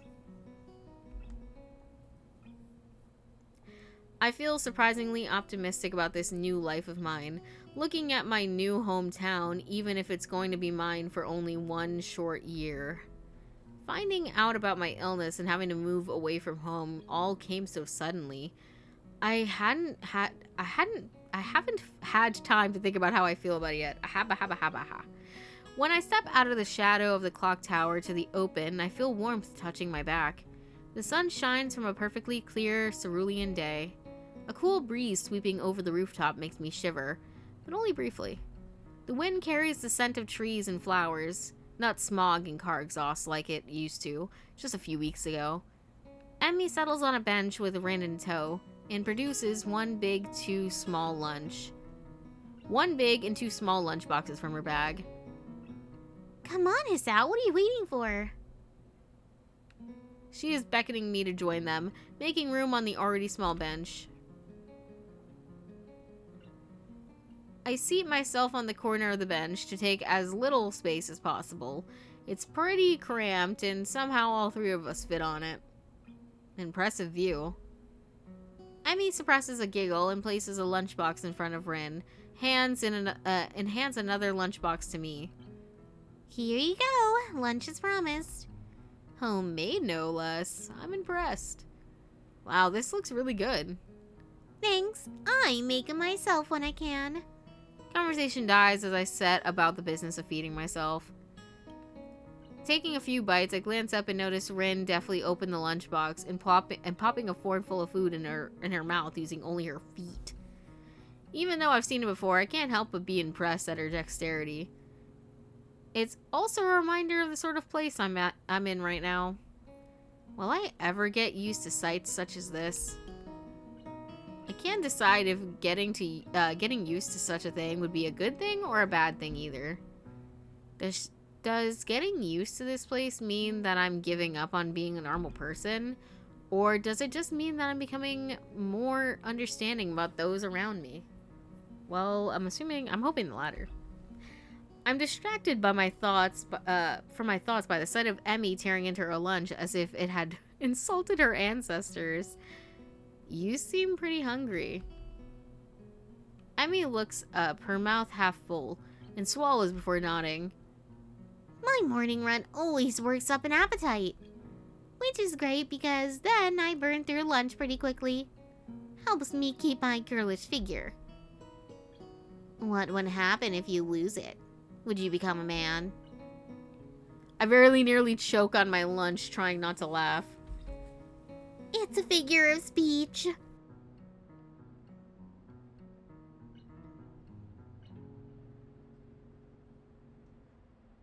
Does your figure have to run in the mornings too? Do you always talk like this? Talk like what? Like what? I think that answers my question. Never mind. So, I struggle to think of small talk and settle on the obvious question. How'd you two meet? Rin seems content to let Emmy answer this question. Someone in the housing department thought we'd complement each other well, so we were assigned rooms next to one another. Complement each other? Well, I mean, one of them's missing arms, one of them's missing legs. Together, they make a whole person. The thing about Rin, I can never tell if she's joking or is just oblivious. I feel like it's probably both. Like shoes in a suit. Huh? Emmy giggles at my confusion. Put us together and we've got all our limbs, get it? Oh. So I started helping Rin get ready in the mornings, and that was that. I mean, you can't help someone get dressed every morning and not get along. I see. Rin chooses that moment to interject. I have trouble with shirts. Right, that seems fairly obvious. Really? Kind of. This isn't helping, but at least Emmy seems to find the whole thing funny. That, combined with the fact that Rin is genuinely curious, makes me feel slightly better yet confused. I mean, you've got no arms. So, putting on a shirt seems like one of those things that would be difficult. You know what? I'm just going to stop talking now. It'll save me a lot of trouble in the long run. Rin nods in what I suspect is meant to be a sage manner. I see. The conversation dies as I turn my attention back to my lunch. It's really quite good. Emmy finishes her lunch first and makes a contented noise. Ah, that was good. As she busies herself with cleaning up her lunch, Rin speaks up. I'm thirsty. Oh, I almost forgot about that. Sorry. With a flourish, she reaches into her bag and removes a trio of juice boxes. She tosses me one that appears to be cranberry juice, one to Rin that appears to be some kind of strawberry milk, complete with pink color scheme, and keeps an equally pink box of some kind of fruit punch for herself. Rin dexterously stabs her own straw through the top of her box and begins to drink. Once again, I'm impressed by how flexible she is, but this time I keep my comment to myself. Somehow, I don't think either Emmy or Rin are the sort of people who think twice about the way they work around their particular disabilities. Rin especially so. Indeed, she gives off the impression of being entirely unaware that she's missing any limbs at all. Whether or not that's a conscious decision is another matter. I'm honestly not sure. So, Esau, how did you end up liking it here? Huh? It's quite nice, actually. I like high places for the view. Thanks for inviting me up here. And for the lunch, too. Emmy grins a 1,000-watt grin, pleased by my response, I suppose. No problem. Feel free to eat with us next time, too, okay? I will make you lunch, but you can bring your own up here. No lunch service? I don't know. Emmy looks mock offended. Trying to take advantage of my good nature. The nerve. She giggles. Well, if that's your answer, I guess Rin and I will just keep eating lunch all alone. I am suddenly assaulted by the most heart-rending puppy dog eyes I've ever seen as Emmy pouts. Kidding, I was kidding, dang.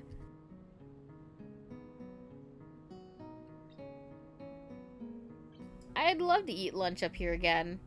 Good location, and the company's okay too.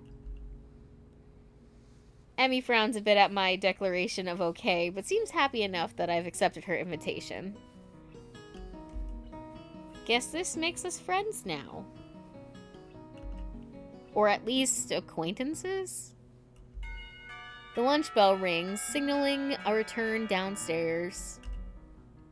Rin, you didn't finish your lunch again. I wasn't that hungry. If you don't eat more, you're going to fade away. Rin shrugs as if this is an acceptable risk. Come on, we'd better get going.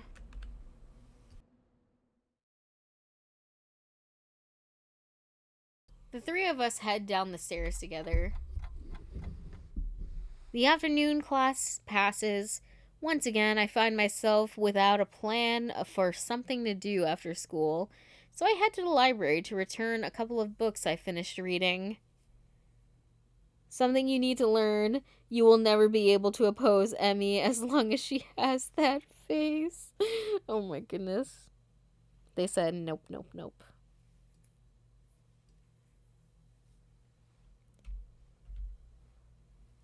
Walking inside, I see that there are about as many students here as there were on Tuesday, all the more evident by the almost total silence enveloping the room. Oh my god. As I drop the books I'd borrowed into the return slot on the in the counter, Yuko suddenly pops up from behind it, quite startled from the banging that they make as they hit the trolley next to her. Oh, sorry Yuko, didn't mean to startle you. No, that's fine. It happens a lot. I'm used to it by now. Can I help you? It's okay. I think I know where everything is. Thanks anyway. I suppose I'll grab another book or two while I'm here. There's not much else to do, and after reading so much during my stay in the hospital, it becomes a hard habit to break. I wander down to the fiction section toward the back of the library, scanning the bookshelves for anything that catches my eye. As I do, I look over to the corner where Hanako is sitting, had been sitting the last time I was here, not really expecting anything to come of it. Surprisingly, though, she's there, absorbed completely in a fairly thick book. I decide against intruding on her like the last time and get back to finding reading material.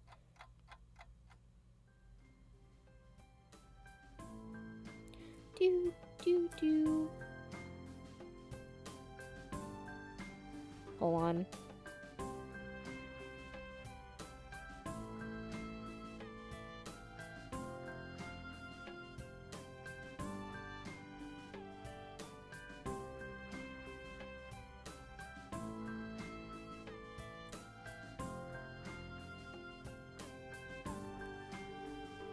After an indiscernible amount of time spent perusing the aisles, I finally decide on a couple of books to get and slide them off the shelf. I do miss going to the library to just be able to, like, you know what, and this one, and this one. Kind of giving you, like, the shopping feeling without actually having to buy the books.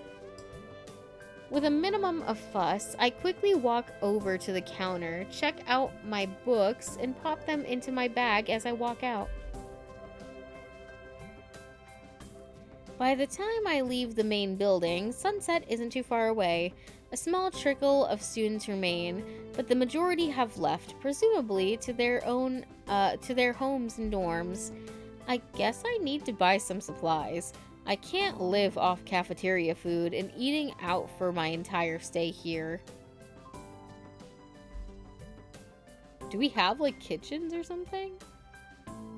As I leave for the gate, I make a few loud stretches to try and stave off the tiredness that's accumulated over the week. Oh my god, it's Lily! Hi! After passing through and rounding the corner, though, I see a solitary figure walking downhill towards the small town below. The color of their hair and tapping of her cane are unmistakable. I quickly walk up to her, which seems to catch her attention without a word needing to be said. Hi, Lily. She takes a moment to place the voice, slightly adjusting her head to face a bit more towards the source of my voice as she does. Hisao? Yep, that's me. She seems to have a good memory for voices. The fact that she actually remembered is a pleasant surprise. Good evening. What brings you here? Once again, she gives a small, polite bow, and once again, I reply in kind before realizing that I needn't do so. Just going into town, you. My, what a coincidence. Doing the same thing, eh? I usually go shopping on Fridays. She pauses for a moment, suddenly looking a little lost. That said, Hanako usually comes into town with me. Not lost, but worried.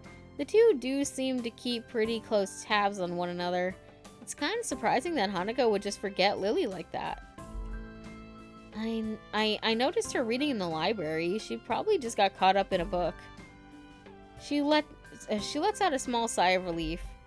Thank you. She has a habit of doing that. Avid reader. Right. She doesn't really like being around crowds of people, so reading away from everyone lets her relax a bit.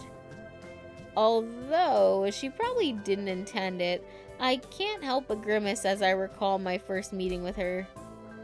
Hardly wanting to bring it up, I remain silent as we continue walking down the road, the quiet road. Tack, tack, tack, tack. With the road bereft of cars and the students of Yamaku increasingly far behind us, the quiet rustling of the leaves and the measured tapping of Lily's cane against the sidewalk are all that can be heard. It's kind of nice, especially compared to the hustle and bustle of where I used to live. Before I know it, I've relaxed so much that a loud yawn escapes before I can control it. Tired? Yeah, I've been running ragged these past few days. That's an understatement, to be sure. Transferring into a different school would be bad enough, but nothing like this. Well, hopefully everything should be settling down for you. The festival's got everyone in a spin right now, and you've been blobbed right in the middle of it. For a moment, I hesitate to give her apparent tolerance for frankness. I decide to give my full thoughts. I guess. Yamaku's kind of different, though. I mean, the formality surrounding everything, the isolation around it, not to mention the most obvious difference. It's kind of a whole different mindset. I mean, I'll get used to it though in time. She gives a matter-of-fact nod, apparently pleased with my answer. It feels almost as if she's included me in the flock of students she's shepherding, along with Class 3-2 in Hanako. What? Oh, well, not that I mind. It's nice to get the thoughts off my chest in any case. Looking at the bright side, one could see it as a chance for a new beginning. You should cherish the ability to make new friends. That's optimistic. Nonetheless, it's good to have a positive attitude about such things, I suppose. I guess that's a good take on it.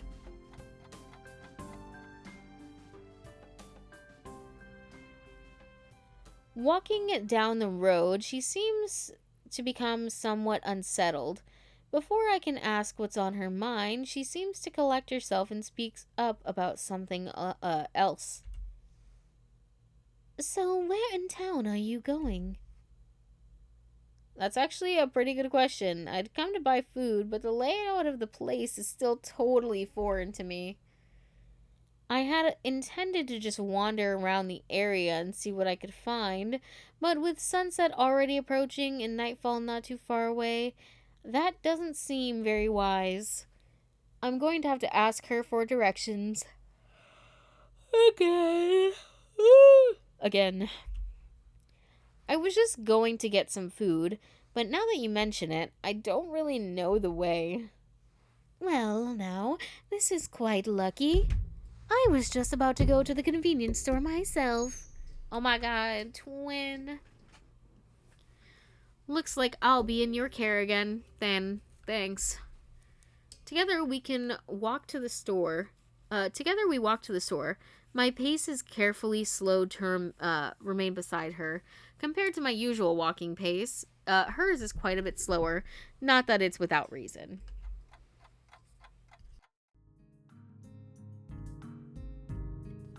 After Aura Mart, oh my god.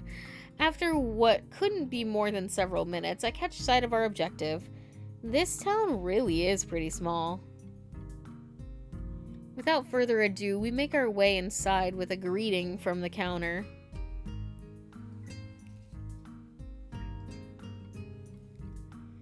Mind if I tag along with you? Usually Hanako would help me, but seeing as she's not here... I take a moment before I realize what she means. Considering she wouldn't be able to read any of the labels, shopping without any help would be a big pain for her. That said, I can't shake the feeling that she'd had this idea since I was coming along here. Sure, it'd be my pleasure. I grab 2 well-used red baskets from the small stack beside the entrance, handing one to Lily. She lays it on the ground, putting her school bag in, retracting her cane and sliding it through the basket's handles before picking it back up with her right hand. Wait, she doesn't use her cane. Before I can complete the thought, she comes up beside me and pinches the cuff of my uniform in her slender fingers.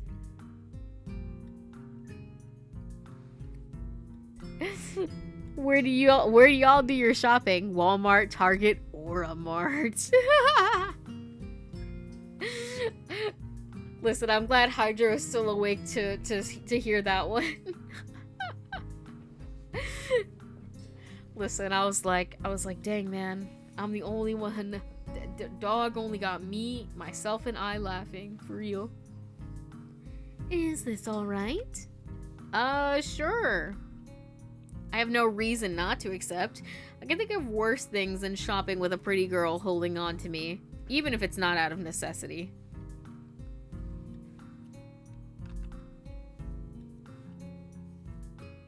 Some otherworldly force woke me up to see that one.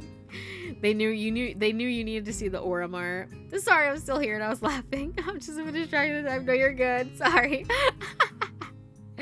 We navigated our way through the store, with not one of the occasional passing customers seeming to bat an eyelid. Considering how close Yamaku is, I guess seeing students from there must be entirely normal for the local residents. As we reach each aisle, I quickly check with Lily and find out what she needs. I grab it along with what I'm looking for and put our items in their respective baskets. I guess this is the same routine she and Hanako follow every Friday. Right. All that's left is the bread, and that should be my shopping done. Do you need anything else, Lily? No, this should be everything. Off we go, then. With a quick side trip to the bakery section, we make our way to the registers. The line, thankfully, is almost non-existent. It's not long before we've both paid for our food and are out the door. As Lily retrieves her cane and extends it to the full light, I waste a minute looking upward at the sky while holding both our bags. I just realized the background's moving.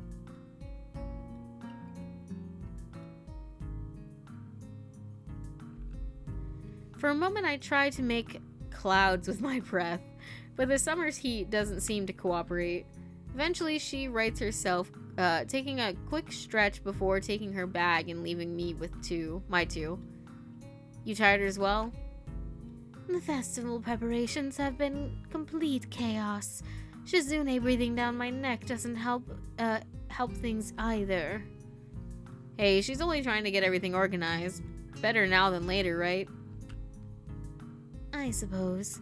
I'm going to enjoy relaxing in town tomorrow, that's for sure.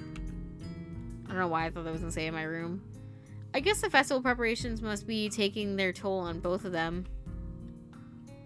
We walk into the quiet street, talking between ourselves as we carry our bags of food and supplies from the store.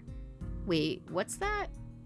I notice a very distinctive figure making its way towards us, silhouetted by the street lamps. For a second, I think it's another male student from my class, but as he, or should I say she, gets closer, I recognize her quickly. Rin, what are you doing here?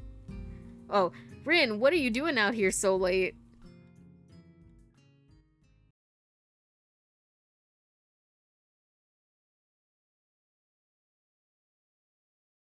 Rin? Lily perks her head, looking like she's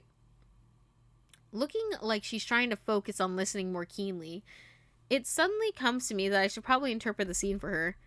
It's Rin Tezuka, I think was her last name from our school. She stiffens at the name and gives a complicated-looking expression, something like a forced fusion of a composed smile and a painful cringe. I understand. I guess Lily knows Rin, too. Rin turns to look at us, looking terribly out of it. I'm not entirely sure if she recognizes either of us, or at least she doesn't acknowledge it if she does. She looks like a zombie, or a statue, or a statue of a zombie. But slowly, some symptoms of understanding seem to lighten her dark eyes. This is something she must react to. Rin blinks once, very thoroughly. Hello. There is an awkward pause. Everyone waiting for someone else to say something. What are you doing here this late? I was wondering about that myself too just now. Some people asked that just before. I assume they were wondering the same thing. I didn't know. They didn't know either. I asked. That's why I'm wondering. So that's pretty much it. It's a murder mystery without a murder. They're going that way. She turns facing to her right in order to demonstrate the direction of the other people went to, as if it were important. then rotates back like a mechanical puppet in one of those overly complicated clockworks. For a person who gives an impression of being the quiet type, Rin really does use a lot of words to try to say that things don't need a lot to be said. Unsure if she's finished, I say nothing. Neither does Lily, who seems equally robbed of words for the time being. I think that both of us are in fact just scared that any response might provoke her to continue. Did I miss something? No. I think that both of us are just scared that any response may provoke her to continue. Our stupefied lack of reaction doesn't faze Rin at all. She keeps looking at us expectantly, a calm hint of expression on her blank face. She seems to be that kind of person. Always so relaxed. As if bull elephant grade sedatives were flowing in her veins in place of blood. Do you have amnesia? I don't recall you having anything of the sort, though. No, I don't think it's that. The other passerby were probably just worried, though. You do look really lost. The way you're standing in the middle of the road, the street, even. Oh, I see. Maybe I should have taken some other kind of pose in that case.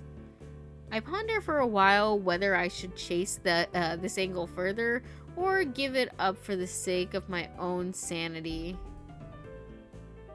I decide on the latter. It seems that most of the time it's better to not read too deeply into what Rin is babbling about.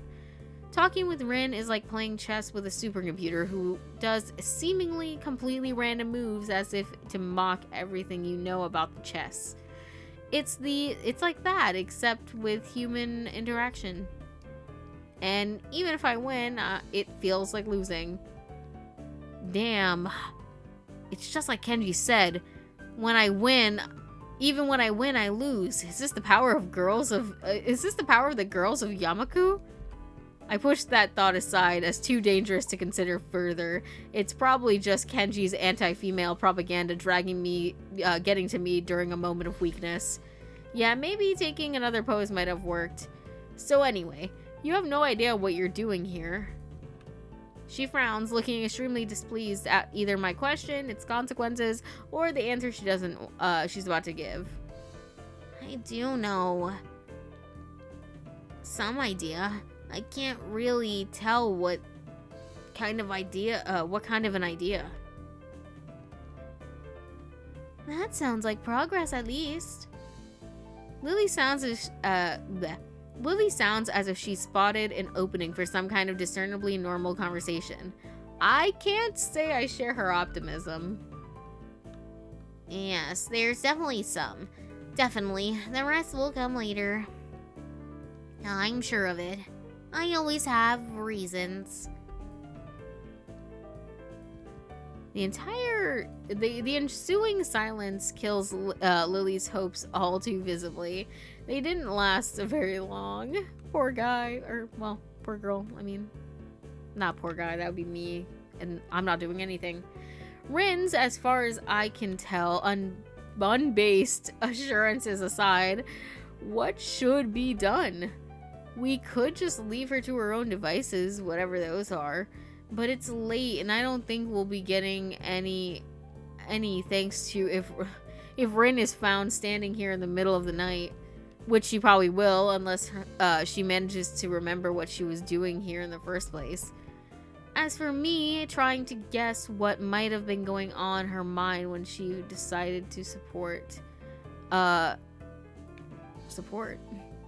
When she decided to embark on this adventure, the chances seemed to be on par with winning the lottery several times in a row. Lily is oddly quiet too. I'd appreciate some support from the sidelines here. Say, look, there's a support. I was just preemptively reading a sentence I couldn't say. For real. Especially if she's more familiar with Rin than I am. But it can't be helped. It seems like her familiarity with Rin is exactly why she's staying subdued. So I assume you were going somewhere, not coming back to the school. Any idea where? Her eyes widen in shock, and she jolts back in somewhat artificial way, making it seem like an act rehearsed for the situation.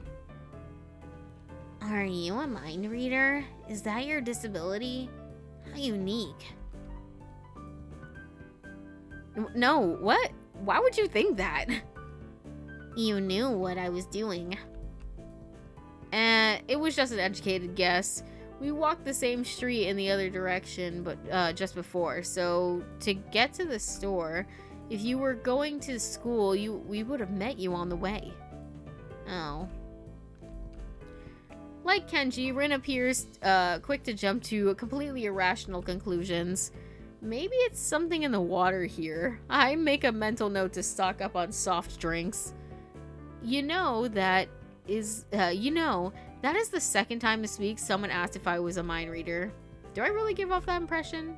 Rin shrugs her shoulders, which is all the answer I get. Maybe you should come with us back to the school. Lily interjects just as I'm about to further debunk my alleged mind-reading capabilities. She sounds rather concerned, the paper-thin smile on her face badly disguising that fact. Maybe she came to the topic conclusion as I did. And yeah, maybe she did. For everyone's sake, I decide to let the mind-reading topic drop. It's entirely insane anyways. Yeah, Lily's right. If you can't remember, there's no point staying here. Rin considers that this simple deduction for a moment, then nods. Okay. We start toward the school again, having wasted way more time than necessary with this episode. Rin walks along the edge of the sidewalk in her arrhythmic way, looking like a mix of sleepwalker and rope dancer, while Lily keeps one hand on my shoulder, tapping at the ground with her cane. Tap, step, step, tap, tap, step, step, step. Apart from that and a few fragmented beginnings of conversation, it's quiet. Quite apart from the relaxing one in town at that. So, how's that mural going? We're going to get bad luck. Never talk about works in progress. I'm sure it's wonderful. Bad luck. Tap, step, tap, step. She doesn't care about it. Lily's politeness feels out of place for the first time. Step, step, step. The hill Yamaku rests on is surprisingly steep, going uphill.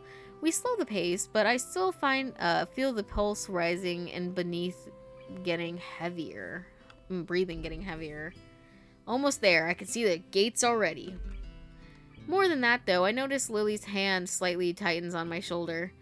Interpreting it as a gesture that she wants to ask something, I speak up. Anything wrong, Lily? I resist the urge to say, aside from our traveling companion, but only just. For a moment, she seems to debate whether she should even bring it up, but goes for it anyways. Is everything alright? Alright? How do you mean? The fact that I can't interpret her incredibly vague question puts her off for a second. It's just you seem unusually tired, I guess. Now she brings it up, I notice that my breathing is strangely heavy. The uphill walk has really done a job on me. Lily noticed it all too quickly. Sorry, I'm not in very good condition. It's alright, I just need to catch my breath. My condition isn't the best these days. Oh. Is it something that is related to you being transferred here? I mean... She cuts herself off rather abruptly. Maybe she realized she was being a bit intrusive. Her instincts are sharp, though, and while I don't like the subject, it's not like I should lie about it. If it's Lily, I don't mind, I think. I'm just a little weak for the time being. Hanako said you look fairly healthy, so I naturally thought... Lily doesn't finish her sentence again, letting it trail off with a measure of concern. As she furrows her brow, Lily's uncomfortable expression spurs me to say at least something to ease her feelings. It's surprising. It's surprising she's this flustered, considering considering her straightforward attitude with her own blindness. She must know that she's not all. She must know that not all share her own comfort with such things. No, it's okay. I have a pretty, I guess the best way to put it, messed up heart arrhythmia. I had a bad heart attack a while ago because of it and spent most of the spring in the hospital. Ended in Yamaku on doctor's orders. She silently nods her head in acknowledgement. My answer, though, only seems to make Lily furrow her brow even further. She doesn't seem to quite know how to react, given we don't really know each other that well. I can't really fault her for it, given I have the exact same reaction. To my surprise, in a moment's time, her face shows that she comes to some sort of realization. Wait, so the time when Emmy and you collided in the hallway? I grimace slightly. Her ability to connect the dots quite so fast is unexpected. Yeah, I guess I'm a textbook example of why those rules about running in the corridors exist. God damn, Catjam. Rin's theme is so good. I miss that. Rin is defo trying to cover up selling crack to the other students. Listen, she's literally... No way she's not the dealer. Look at her, bro. Look at her. That was a lot more dry than I intended. Lily visibly shies away from continuing the topic. While I do want to assuage her concern, I don't really want to dwell on this either. Don't worry about it. I try to offer a reassuring smile, but I realize the futility. Without knowing this, Lily smiles at me reassuringly, but doesn't say anything further.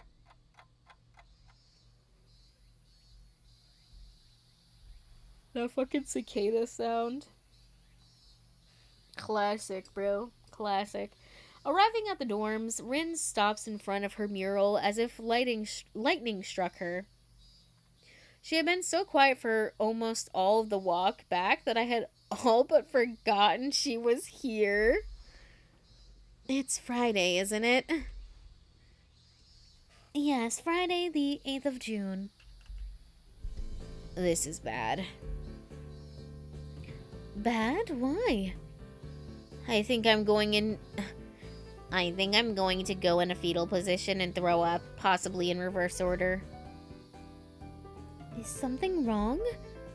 No, nothing is wrong. It's Friday and nothing is wrong. This mural, it's going to need to be finished by Sunday, so everything's alright. Do you have any drugs or a time machine? This is not good. Not good. So she's behind her schedule. Recalling Shizune's exasperation at Rin's carefree attitude several days ago, I don't know what to think. She has left herself open for a told you so, unless she can pull off whatever she needs to pull off by Sunday morning. Rin keeps staring at her mural, looking as mortified as she can. Leave me. I'm going to need to work for a while. I glance at Lily, expecting to share an incredulous look with me as I roll my eyes, but then I realize she's not one to do that kind of thing. Leave me. We do, of course, not wanting to aggravate her any more than she already is. There is a churning bad feeling in my gut. Rin sure has a knack for making people feel worried about her. She seems like a person who should never be left alone.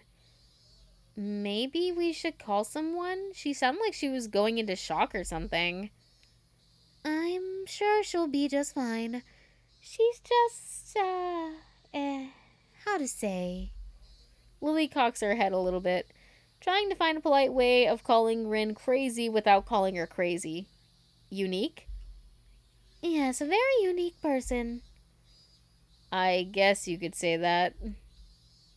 She giggles at the notion, melodiously, nodding in agreement. Sorry about having to leave, about leaving you stranded as you talk to her. I don't really understand her, so I keep my distance. So my guess was right. Lily offers a slight apologetic smile as if she was sorry that her own shortcomings have prevented her from becoming closer to Rin. I'm not one to blame her at all. Lily lets slip a long breath, properly probably a disguised yawn. I imagine she's in a oh my god, I need to end soon. I imagine she's as exhausted by all this as I am. I'd better leave now and give these to Hanako. Thank you for your company, Hisao. She smiles very sweetly at me. It feels different than normal, despite the fact that she seems to be smiling so often. I can't put my finger on what the difference is. Just it's different. Relaxed, I'd say, but that's probably just relief over getting rid of Rin. Maybe. Yeah, good night. Say hi to Hanako for me. I will. Good night. Bye.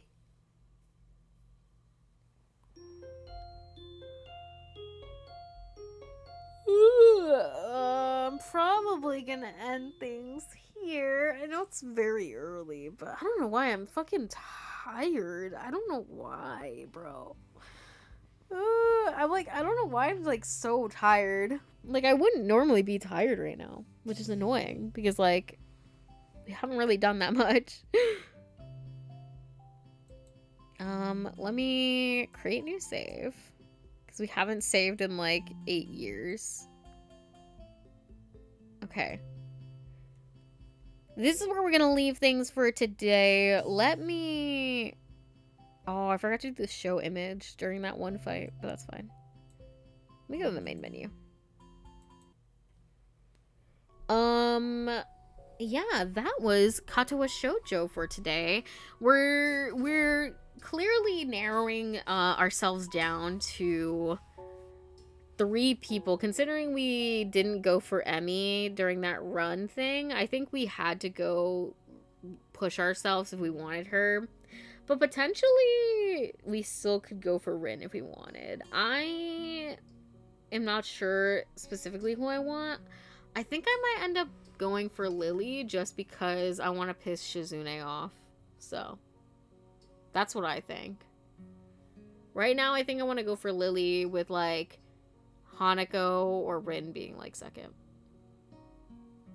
That's where I'm at currently. What y'all think? Bow, bow, bow, bow, bow, bow.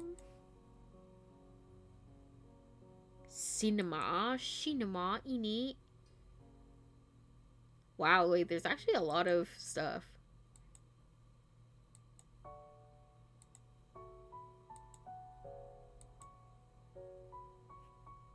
This fucking one. The panty shot is crazy work. Classic of its time, I'll tell you what. There is a lot of CGs though. Oh, my pills. Okay, period. Yeah, okay. I'm excited. We're gonna get to the festival in the next time we play. No, yeah, I'm not surprised. I'm just like, yeah, you know, this would happen. Let me switch you guys over to the ending soon screen, and let me see. Should I rate somebody? Let me see who's alive and if I'm like the EP.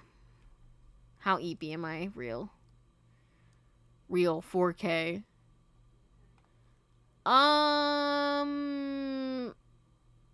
We'll what do I want to do? Here, we'll raid Moons considering he's live right now. Stick around for the raid, you guys. Show some love to some other people.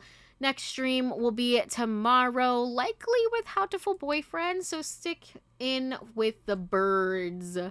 We're gonna, after the last wild ride we had, I don't know what we're gonna see, but, until next time, take care of yourselves, and I'll see ya. Bye-bye, bye.